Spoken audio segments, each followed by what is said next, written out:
তাৎক্ষণিক মিছিল শেষে সমাবেশে উপস্থিত কান্দিপাড়া সহ ব্রাহ্মণবাড়িয়া পৌরসভার আপামর জনতা, আপনারা জানেন গত 28/11/2025 রাত আনুমানিক 1:30 ঘর থেকে দেলোয়ার হোসেন দিলীপ সহ তার সঙ্গপাঙ্গ সেই নিরীহ সাদ্দাম, নিরীহ সাবেক ছাত্রদল নেতা নিরীহ সাদ্দামকে ঘর থেকে ডেকে নিয়ে পরিকল্পিত হত্যা করে, আপনারা জানেন সেই হত্যাকাণ্ড অন্যের গাড়ি চাপানোর চেষ্টা করে লাশ নিয়ে সে এক দেওয়ালের চিপাই ছিল। তাৎক্ষণিকভাবে সাদ্দামের পরিবার, সাদ্দামের স্ত্রী, সাদ্দামের বাবা এবং সাদ্দামের ভাই সহ সবাই যখন লাশ সহ দেলোয়ার হোসেন দিলীপকে পায়, তখন দিলীপ বলেছিল যে সাদ্দাম নাকি প্রতিপক্ষের গুলিতে নিহত হয়েছে। কিন্তু আপনারা ইতিমধ্যে জেনেছেন এবং তাৎক্ষণিক এই হত্যাকাণ্ডের সাথে যারা ছিল তারা বলেছে আমরা কোনো প্রতিপক্ষ দেখি নাই।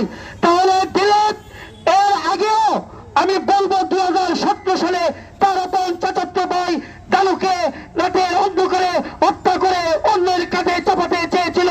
এর আগে সাইদুল হোসেনকে 2014 সালে সাইদুলকে হত্যা করে সেই হত্যা হয়েছিল তার বিপক্ষের উপর চাপাতে। তার এইটা পেশা হয়ে গেছে। আপনারা জানেন দেলোয়ার হোসেন দিলীপের কোন নির্দিষ্ট কোন ব্যবসা বাণিজ্য নেই। সে ব্রাহ্মণবাড়িয়া সদর থানাতে তার বড় বড় ছবি নোটিশ বোর্ডে টাঙ্গানো ছিল। একবার ইয়াবা সহ গ্রেপ্তার হয়েছে, একবার হুন্ডা চুরি করে গ্রেপ্তার হয়েছে। সে একটা চোর চাঁদাবাজ চিন্তা করে সে আমাদের দলের গ্রুপিং এর কারণে সে স্বেচ্ছাসেবক দলের আহ্বায়ক হয়ে যায়।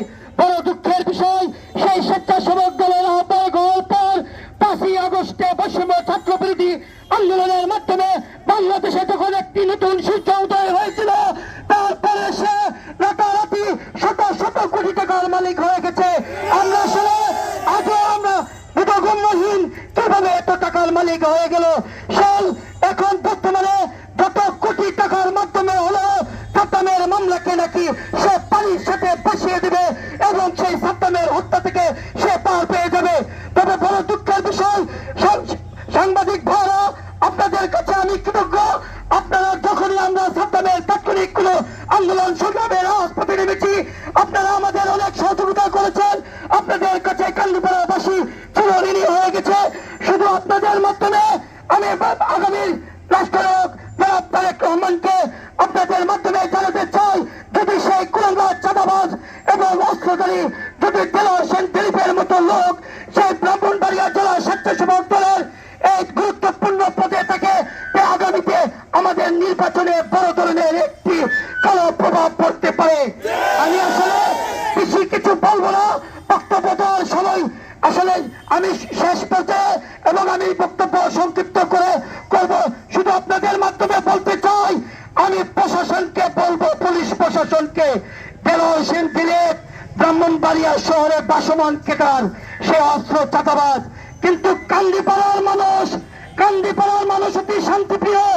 আমরা শুধু আপনাদেরকে বলবো, পুলিশ প্রশাসনকে, আপনারা যে ধরনের অভিনয় শুরু করছে, আমরা কিন্তু যদি রেখে যাই সে ব্রাহ্মণবাড়িয়া অচল হয়ে যাবে।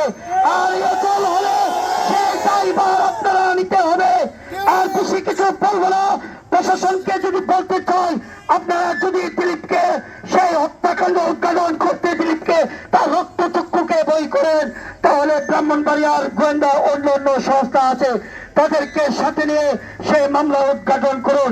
আমি পরিশেষে একটি কথা বলবো, সেই সাদ্দাম আসলে একটি নিরীহ এবং অত্যন্ত দরিদ্র পরিবারের সন্তান। আজকে দেখেন এই মিছিলের পাশে সাদ্দামের 2টি কন্যা শিশু দাঁড়িয়ে আছে। সাদ্দামের 2টি কন্যা শিশু হারিয়েছে তাদের বাবাকে, সাদ্দামের স্ত্রী হারিয়েছে তার স্বামীকে, সাদ্দামের মা এবং বাবা তার একমাত্র ছেলেকে হারিয়ে আজকে প্রায় পাগল প্রায় হয়ে গেছে। শুধু একটি কথাই বলবো, যদি সাদ্দামের হত্যার বিচার না হয়, ব্রাহ্মণবাড়িয়া কিন্তু অচল হবে। এইটাই সত্য এবং এইটাই সঠিক।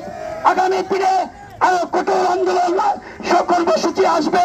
এইটা একটি সাধারণ কর্মসূচি আমরা পার্টিসিপেট করে যাচ্ছি। যদি সাদ্দামের হত্যার বিচার নিয়ে যদি পুলিশ প্রশাসন কোনো বাণিজ্যের মাধ্যমে সাদ্দামের হত্যাকে অন্যদিকে কোনো প্রমাণিত করতে ব্যারিকেড দিয়ে আমরা কিন্তু সমস্ত পুলিশকে তার ভিতরে আটকে রাখবো।